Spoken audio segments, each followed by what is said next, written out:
جلسة قراءة بيان الختامي وختام أعمال هذه الدورة من دورات مجلس الأمناء بكلمة لسماحة رئيس الاتحاد فضيلة الأستاذ الدكتور يوسف القرضاوي، فليتفضل.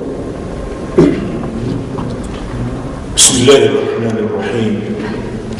الحمد لله الذي بنعمته تتم الصالحات، الذي هدانا لهذا وما كنا لنهتدي لولا أن هدانا الله، وأزكى صلوات الله وتسليماته على معلم الناس الخير وهادي البشرية إلى الرشد ومخرج الناس من الظلمات إلى النور بإذن ربهم إلى صراط العزيز الحميد، سيدنا وإمامنا وأسوتنا وحبيبنا محمد وعلى آله وصحبه الذين آمنوا به وعزروه ونصروه واتبعوا النور الذي أنزل معه، أولئك هم المفلحون. ورضي الله عمن دعا بدعوته واهتدى بسنته وجاهد بهداه إلى يوم الدين. خير ما أحييكم به أيها الإخوة الأحبة تحية الإسلام، وتحية الإسلام السلام، فالسلام عليكم ورحمة الله وبركاته. وبعد، فنحمد الله عز وجل أن وفقنا إلى إتمام هذا اللقاء المبارك لاجتماع مجلس أمناء الاتحاد العالمي لعلماء المسلمين في هذه المدينة الإسلامية العريقة، مدينة اسطنبول.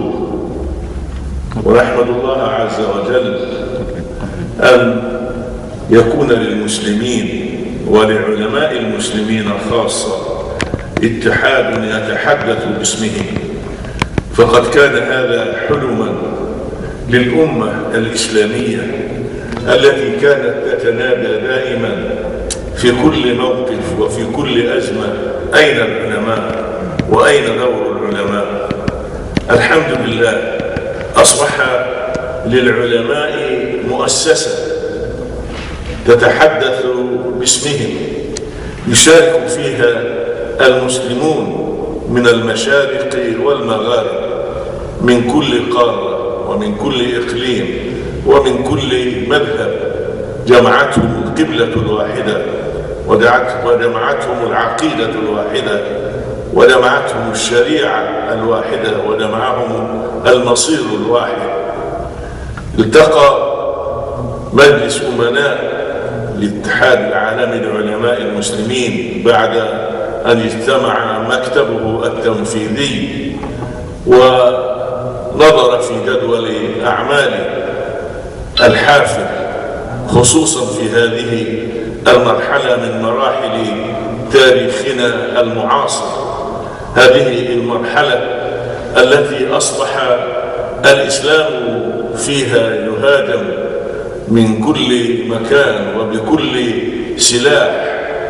أصبح الدم الإسلامي أرخص دم في الأرض، فأصبحنا نسمع في نشرات الأخبار في الإذاعات ونقرأها في الصحف ونشاهدها في التلفازات الأزمات والمآسي الإسلامية هي التي تملأ نشرات الأخبار. وآخر ما رأيناه وسمعناه وقرأناه مصيبة إخواننا المسلمين في تركستان الشرقية الذين ذبح منهم المئات وجرح منهم الآلاف واعتقل منهم ما هو أكثر من ذلك.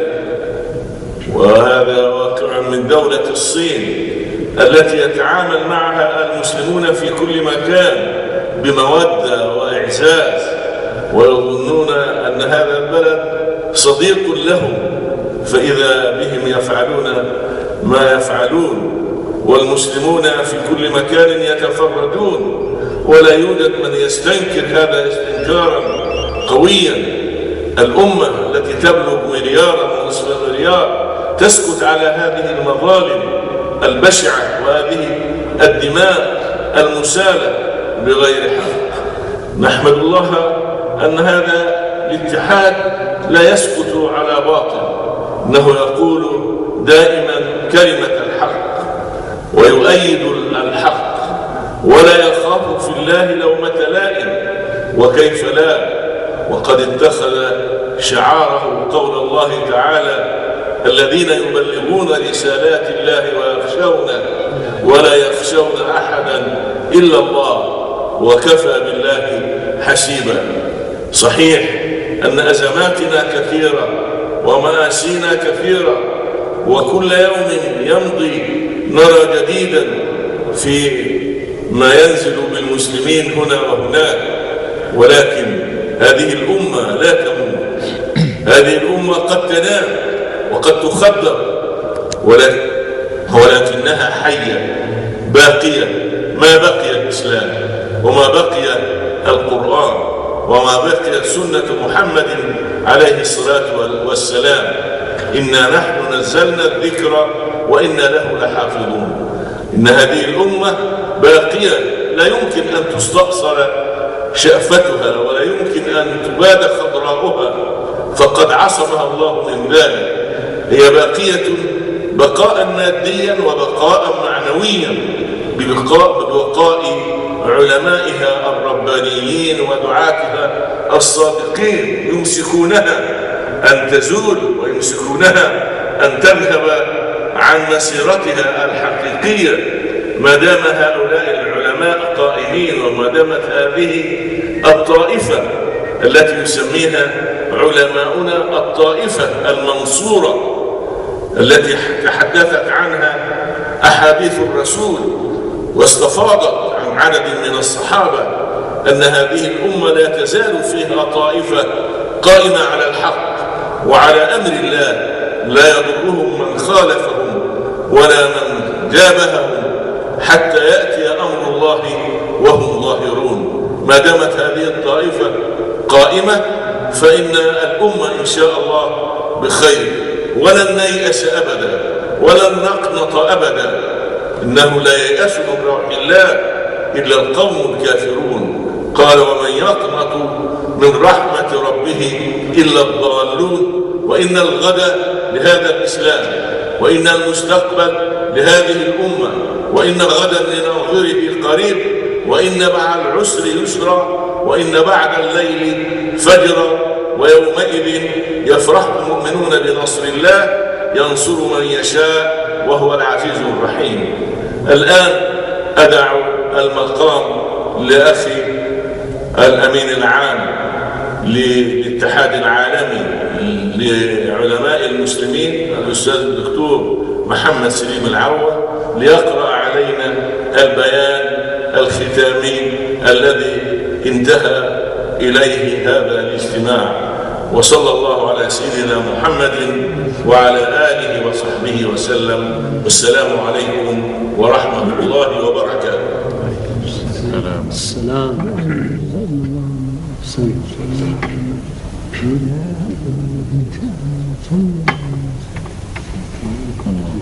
بسم الله الرحمن الرحيم. الحمد لله والصلاة والسلام على سيدنا محمد رسول الله، وبعد، فهذا هو البيان الختامي لاجتماع مجلس الأمناء الخامس للاتحاد العالمي لعلماء المسلمين المنعقد في اسطنبول بتاريخ 14 و15 من رجب 1430 هجرية الموافق 6 و7 من الشهر السابع لعام 2009 ميلادي.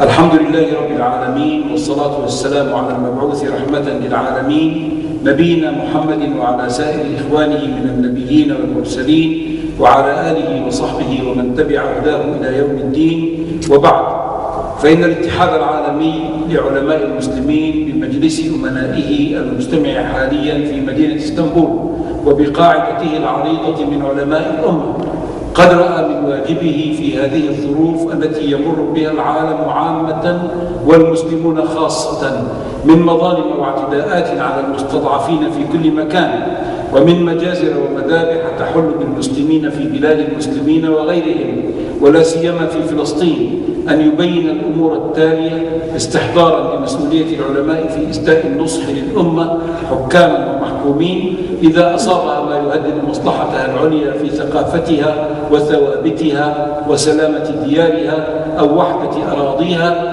أو استقرارها، ونهوضا بواجبهم في تبصير الأمة بمكامن الخطر وصدعا بكلمة الحق.